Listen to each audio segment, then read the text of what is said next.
ni mama 23 yatangije igikorwa n'ubundi cyo guhorera uwitwa Koloneli Wiringoma. Ni igikorwa kidasanzwe dore ko yahereye yatangiye kwica abayobozi n'ubundi bo ku ruhande rwa leta.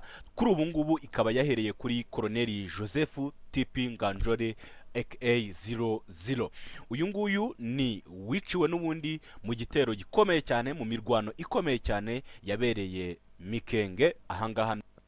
Kuri ubu ngubu bikomeje kuba byakomera cyane kubera yuko abantu benshi bakomye kuba badusaba ijambo risobanutse. N'ubundi umugaba w'ingabo General Sultan Makenga n'ubundi ni ingabo za RC ubwo yarari Rumangabo mu muhango wo kwakira abasirikare bakomeye cyane, abasirikare badasanzwe 1518. Abenshi rero bagumye kudusaba batumva ururimi rw'igiswahili, baratubwira bati nyamuneka nimugerageze muze kutubwira ibyo General Sultan Makenga avuze. N'ubundi nyuma yuko bishe Wiringoma ariko kandi ari General Sultan Makenga bashakaga, turaza kugerageza tuze kuza kuba twabibabwiraho.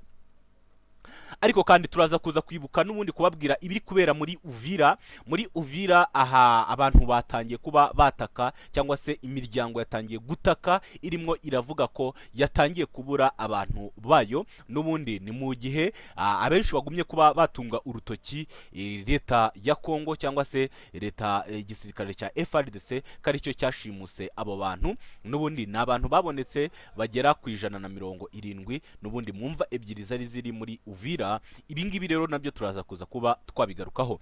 Ariko kandi ndaza kukubwira yuko muri Kibati imirwano yahagaze kubera yuko M23 yashushubikanyije cyane ingabo za leta n'ubundi zari ziri hano muri Kibati. Ariko kandi umutekano watangiye kuba wagaruka. Ni ibyakomeje kuba byavugwa cyane yuko mama 23 yatangiye kuba yatangira guhorera abangaba. Ariko mbere yuko tuza kugera kuri ibyo ngibyo, reka tugaruke ku ijambo rya General Sultan Makenga ubwo yahuraga n'ingabo nshyashya, ingabo zidasanzwe, ingabo z'impinduramatwara n'ubundi za RC cyangwa se za mama 23. Aribwo umugaba w'ingabo mukuru General Sultan Makenga yagejeje ijambo rikomeye cyane ndetse akagira ibyo asaba aba basirikare badasanzwe ko bagomba kuba batangira urugamba n'ubundi rwo kubohora igihugu cya Repubulika Iharanira Demokarasi ya Kongo. N'umugaba w'ingabo General Sultan Makenga ubwo yageraga mu Rumangabo ni mu muhango wo kwakira abasirikare badasanzwe, abasirikare b'impinduramatwara b'ingabo za RC. N'ubundi abangaba ni abasirikare bagera ku 1518 ubwo yazaga kuba yabakira. Yabanje abashimira cyane ko bemeye kuba babohora igihugu cyabo cyangwa se igihugu cya Repubulika Iharanira Demokarasi ya Kongo. General Sultan Makenga yakomeje avuga yuko n'ubundi kuba umusirikare udasanzwe cyangwa se yabwiye abo basirikare ko kuba umusirikare udasanzwe yatangiye arababwira ati nimwambare ingofero zanyu.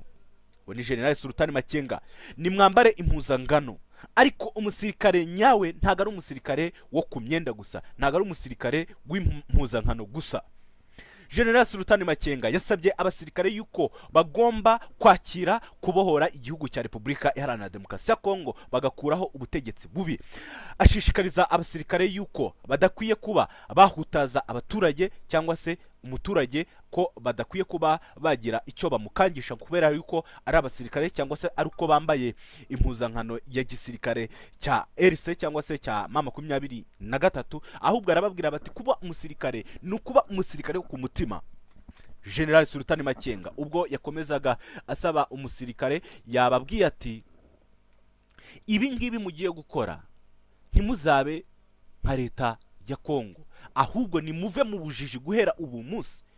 Mukwiye kuva mu bujiji mukarwanira igihugu cyanyu, mukarwanira amahoro, mukarwanira umutekano muri Repubulika Iharanira Demokarasi ya Kongo, tukareba ko uru rugamba rwarangira.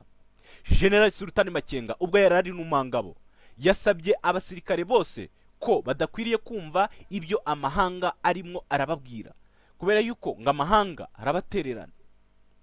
General Sultan Makenga yabwiye abasirikare 1518 arababwira ati mukwiye kuba abasirikare badahohotera, abasirikare barwanira ukuri, arababwira ati nimubona yuko twebwe nka AFC M23 tutari kurwanira ukuri, ntimuzigere mudukurikira, ahubwo muzarwanira ukuri. Muri abasirikare mwigishije kurwana, mwigishijwe imbunda. General Sultan Makenga akomeza avuga ko ingabo za RC zidakwiye gucika intege mu gihe cyose M23 ikiriho. Igomba kuzarwanirira umuturage, igomba kuzarwanira amahoro, ikarwana gukuraho ubutegetsi bubi bwa Kinshasa. Ubwo General Sultan Makenga yaganiraga nabo basirikare, ni byinshi bagiye bakomozaho, ariko kandi iby'ingenzi nibyo ngibyo. Ni ikiganiro kirambuye n'ubundi tuzajya tugenda tukomya kunoshaho gato gato. Reka tuze kugaruka n'ubundi ahabereye mu mirwano. N'imirwano ikomeye cyane yaje kuba yahitanamo uwitwa Colonel Joseph Tipi Nganjore aka 00. Uyu nguyu ni umwe mu basirikare bari bakomeye n'ubundi ba Repubulika Iharanira Demokarasi ya Kongo, yari umwe mu bagize inkingi, ariko M23 yatangiye kuba yakindura. Mugani w'umunyarwanda aravuga ngo wicishwa inkota nawe azicishwa indi, ndetse na Bibiliya irabivuga. Ni mu gihe igitero cyari gikomeye cyari kigamije kuba cyarangiza General Sultan Makenga, ariko kikaza kuba cyahitanamo abasirikare bagiye bakomeye ba AFC M23.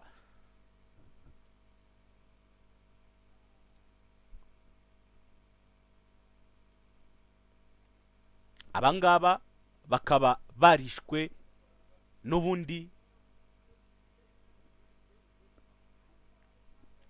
bakaba barishwe, abasirikare bakomeye cyane bakaba barishwe mu gitero cyabaye muri Rubaya, cyahitanyemo Colonel Wiringoma, kikaza gukomeretsa witwa General Sultan Makenga, kikaza kwica umuvandimwe wa General Sultan Makenga. Abasirikare bakomeye cyane barindaga General Sultan Makenga cyarabishe.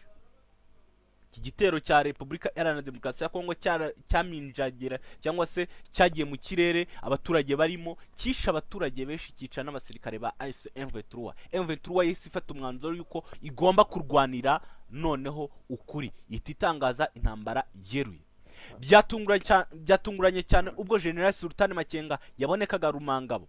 Abenshi bari bazi ko ari gutaka, ariko kuri ubu nari nababwiye ngo General Sultan Makenga kuri ubu ngubu ameze neza, yatangiye urugamba. Ni mu minsi igera kuri 3 yamaze, kuva ku itariki ya 24 kugeza ku itariki ya 28.